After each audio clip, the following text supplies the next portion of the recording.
Salut à tous, on se retrouve aujourd'hui pour l'épisode numéro 814 de l'After Zappimage et comme d'habitude on va débuter avec les résultats de la veille en Ligue des Nations. Vous faites un arrêt sur image si vous voulez découvrir l'ensemble de ces résultats. Nous on se concentre sur les deux principaux, à savoir le match nul de l'Allemagne face à la Suisse, 3 partout, un match assez prolifique. Au cours de ce match, l'Allemagne a souvent été derrière la Suisse, donc sur la physionomie du match, c'est un bon point pour l'Allemagne qui a couru après le score. Mais en revanche, c'est quand même une mauvaise opération parce que dans l'autre match du groupe, l'Espagne a été battue. Donc il y avait une bonne opération à faire pour l'Allemagne. Les Allemands n'ont pas été capables de faire cette bonne opération. Prestation très inquiétante encore une fois de la défense allemande. 3 buts encaissés hier, 3 buts il y a une semaine face à la Turquie, 1 but face à une faible sélection ukrainienne il y a quelques jours. Donc c'est vraiment inquiétant ce que l'on voit défensivement de l'Allemagne sur les 12 derniers matchs de la sélection allemande. C'est pas moins de 17 buts encaissés, c'est plutôt inquiétant pour cette sélection qui ambitionne évidemment de grandes choses sur les futures compétitions internationales. Une petite info qui concerne Toni Kroos, il a disputé hier son 100e match avec la sélection allemande. Ensuite, on se dirige maintenant du côté de l'Espagne qui se déplaçait en Ukraine et défaite pour l'Espagne, défaite surprise. L'Espagne battue 1-0 par la sélection d'Andriy Shevchenko et l'Espagne peut avoir beaucoup de regrets parce qu'ils ont dominé de la tête et des épaules ce match, les Espagnols, avec un nombre incalculable d'occasions franches, mais ils sont tombés sur un gardien ukrainien qui était en état de grâce et pourtant c'était le même gardien qui avait encaissé 7 buts il y a une semaine face à l'équipe de France hier. Il était tout simplement infranchissable, le gardien ukrainien. Il a réalisé des arrêts à tout va, il a complètement écœuré la sélection espagnole et puis au final l'Ukraine s'impose sur une contre-attaque. Les Espagnols peuvent nourrir beaucoup de regrets. On poursuit avec quelques petites infos autour de l'équipe de France. On rappelle, les Bleus affrontent la Croatie ce soir, match important pour l'avenir des Bleus en Ligue des Nations. Il y aura un débrief sur la chaîne évidemment. On se retrouvera je pense vers 23h30. Déclaration de Didier Deschamps qui nous parle de Griezmann. Il lui dit: je sais où Griezmann est le mieux et le plus influent dans une position axiale. En ce moment il est en manque de repères et vous savez pourquoi. Et il en est à 81 sélections pour 32 buts marqués. Ce sont des statistiques qui parlent. Je connais sa qualité et je sais ce qu'il peut donner à l'équipe. Ensuite on a Hugo Lloris, le capitaine de l'équipe de France, qui prend un petit peu la défense d'Antoine Griezmann. Il nous dit: on ne peut pas remettre en question le joueur. Antoine a beaucoup fait pour l'équipe de France, il a beaucoup apporté pour les Bleus. Alors ça on ne va pas le remettre en question. Il est vrai qu'Antoine Griezmann a déjà beaucoup fait pour l'équipe de France depuis quelques années, mais on va pas se mentir non plus, actuellement il traverse une période très très délicate, certainement la plus dure de toute sa carrière. Ensuite on a une déclaration de Didier Deschamps sur l'apport de Luka Modric avec la Croatie. Il nous dit: c'est un très grand joueur, donc forcément la Croatie sera plus forte avec lui. Il a une influence, c'est un leader technique et psychologique. Il n'a pas été Ballon d'Or pour rien. Si la Croatie arrive en finale en 2018, elle lui doit beaucoup évidemment. Il y a une Croatie avec une Croatie sans Luka Modric. Ce soir, à moins d'une énorme surprise, il devrait être présent. Donc on s'attend encore une fois à un gros duel entre la sélection croate et l'équipe de France. On a une déclaration du sélectionneur de la Croatie, Zlatko Dalic, qui n'a pas digéré la défaite au mondial. Il nous dit: nous avons été meilleurs qu'eux en finale de la Coupe du Monde et même au match aller en Ligue des Nations, mais nous avons quand même perdu ces 2 matchs. Et le football est comme ça, il ne suffit pas d'être meilleur que ton adversaire pour remporter un match de football. On prend la direction de l'Amérique du Sud maintenant avec les éliminatoires au Mondial 2022. Deuxième journée, ça s'est joué cette nuit, puis sur la fin de journée hier déjà, victoire du Brésil 4-2 au Pérou, triplé pour Neymar, un but aussi pour Richarlison. Le Pérou a terminé ce match à 9 contre 11 et le Brésil s'impose difficilement avec 2 buts en toute fin de match. C'était un adversaire assez coriace, cette sélection péruvienne. C'est une très bonne opération pour le Brésil qui est évidemment en tête de ces éliminatoires de la zone Amérique du Sud. Grâce à ce triplé, Neymar devient le 2e meilleur buteur de l'histoire de la sélection brésilienne. Il a dépassé maintenant Ronaldo et il se rapproche tout doucement du roi Pelé qui est à 77 buts inscrits inscrit avec la sélection brésilienne. Avec ce triplé, Neymar arrive à 64 buts en sélection. Autre résultat hier, la victoire dans la douleur, là aussi, de l'Argentine en Bolivie, 2-1. Peut-être qu'il y en a qui ont regardé ce match, hein. La première mi-temps de l'Argentine a été catastrophique. But pour Lautaro Martinez à la 45e, juste avant la mi-temps. C'est la Bolivie, hein, qui avait ouvert le score dans ce match, grâce à Martins à la 25e minute. Hein. Pour ceux qui n'ont pas vu le résumé du match, je vous incite à aller le voir, parce que le but de Lautaro Martinez, il vaut le détour. C'est pas un beau but, hein, je vous le dis tout de suite, mais il est assez drôle, hein, le but de Lautaro Martinez, et c'est Correa qui a marqué à la 79e minute, une victoire importante pour l'Argentine. On sait que c'est souvent très compliqué pour les équipes de se déplacer à La Paz en Bolivie, 3500 mètres d'altitude. Évidemment, les organismes ne sont pas habitués à jouer à une telle altitude.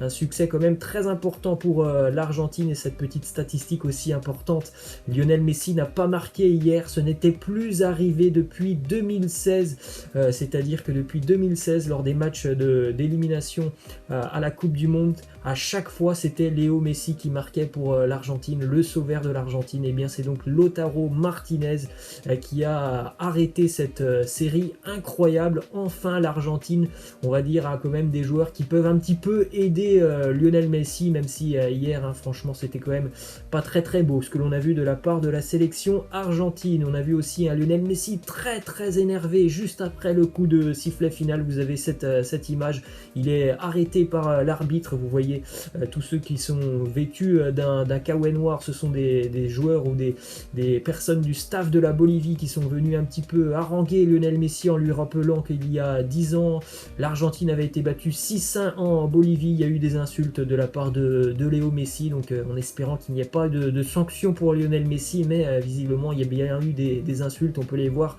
en vidéo, donc on verra tout ça dans les prochains jours ou prochaines semaines. Lionel Messi qui pourrait encore une fois malheureusement risquer une sanction après ces petites échauffourées juste après la fin du match. On enchaîne avec la défaite un petit peu surprenante de l'Uruguay 4-2 en Équateur. Les Uruguayens ont été tout simplement mauvais hier, pas un tir avant la 70e minute, ils étaient menés 4-0 avant que Luis Suarez inscrive un doublé en toute fin de match à la 84e et 93e minute. Une défaite qui fait mal, hein, quand même, à la sélection uruguayenne, qui a été vraiment très largement dominée par cette sélection de l'Équateur. Et on va terminer avec un dernier résultat, c'est le match nul entre le Chili et la Colombie. La Colombie qui vient chercher un point à la 92e minute grâce à l'égalisation de Radamel Falcao. Les buteurs pour la sélection chilienne, on a Arturo Vidal et Alexis Sanchez. On se dirige du côté de la France maintenant avec une déclaration de Rudy Garcia qui nous dit: si je n'étais pas devenu entraîneur, l'autre possibilité pour moi d'être heureux dans ma vie aurait été d'être journaliste sportif. Vous faites l'un des meilleurs métiers au monde. Si vous aimez le sport, vous pouvez suivre votre passion. Ensuite, une info qui concerne Moise Kean du côté de Paris. Le PSG est parvenu à inclure une option d'achat de 20 millions d'euros lors du transfert de Moise Kean. Pour rappel, l'international italien est pour le moment prêté sans option d'achat officiellement, mais selon les infos de France Football, il y a bel et bien une option d'achat pour Moise Kean. Donc peut-être que Moise Kean va s'inscrire dans la durée du côté de la capitale. Info qui concerne Florian Thauvin qui sera, on le rappelle, libre de tout contrat au mois de juin prochain. Il intéresse beaucoup de clubs, notamment en Italie et en Espagne. On le rappelle, le Milan est très intéressé et le FC Séville de Monchi. On sait que Séville aime beaucoup recruter en Ligue 1.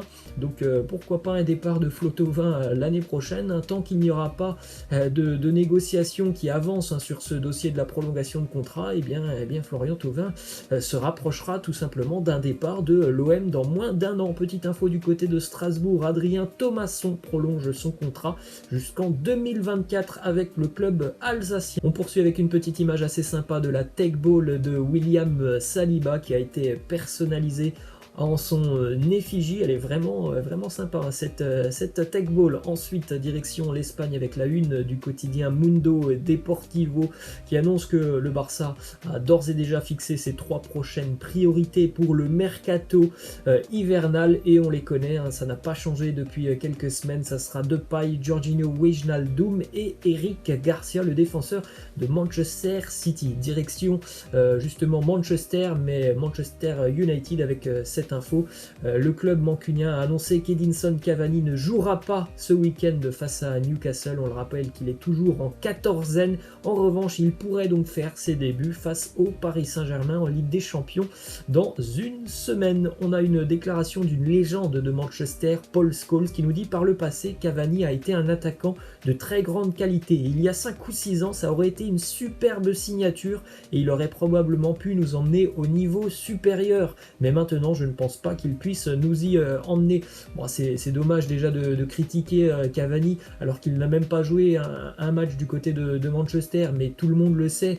Manchester a recruté Cavani parce qu'ils n'ont pas réussi à avoir d'autres options sur ce mercato. Ils n'ont pas réussi dans leur dossier prioritaire. Mais après, voilà, Cavani c'est un joueur très expérimenté. Il peut quand même apporter beaucoup à cette équipe de Manchester, même si je pense que Cavani ne sera pas forcément un titulaire du côté de Man U. Regardez l'embouteillage du côté de Manchester United en attaque côté gauche, côté droit et en pointe. En pointe, on a Martial, Cavani, Igalo côté droit, Greenwood, Mata, Pellistri côté gauche, Rashford, Daniel James et Lingard. Donc il y a beaucoup de monde en attaque du côté de Manchester. Le seul problème pour les Mancuniens, c'est que l'attaque c'est plutôt intéressant. Défensivement, c'est beaucoup moins réjouissant. On enchaîne du côté de l'équipe de France avec cette info qui concerne l'équipe de France féminine. La sélectionneuse Corinne Diacre a prolongé son contrat avec les Bleus. Objectif évidemment pour l'équipe de France, c'est d'enfin remporter une compétition internationale. On enchaîne avec ces statistiques sur ces 3 légendes au poste de gardien de but, Casillas, Neuer et Gigi Buffon. Ces 3 joueurs ont remporté un mondial. Ils ont remporté aussi évidemment au moins une Ligue des Champions et à chaque fois ils ont remporté plusieurs fois le Golden Glove, le gant d'or tout simplement, qui récompense les gardiens de but. Et on va terminer sur cette question de fin qui concerne le Real Madrid. Laissez-moi en commentaire quel est pour vous le meilleur choix pour le Real l'année prochaine, Erling Haaland ou Kylian Mbappé. Alors peut-être que le Real fera les deux, mais je vous demande un choix sur les deux. Ce ne sont pas les mêmes profils, donc j'attends évidemment vos réponses par rapport à cette question. Je vous laisse et n'oubliez pas les amis, on se retrouvera ce soir, je pense vers 23h30 pour le débrief de cet alléchant Croatie-France. Ciao, à ce soir.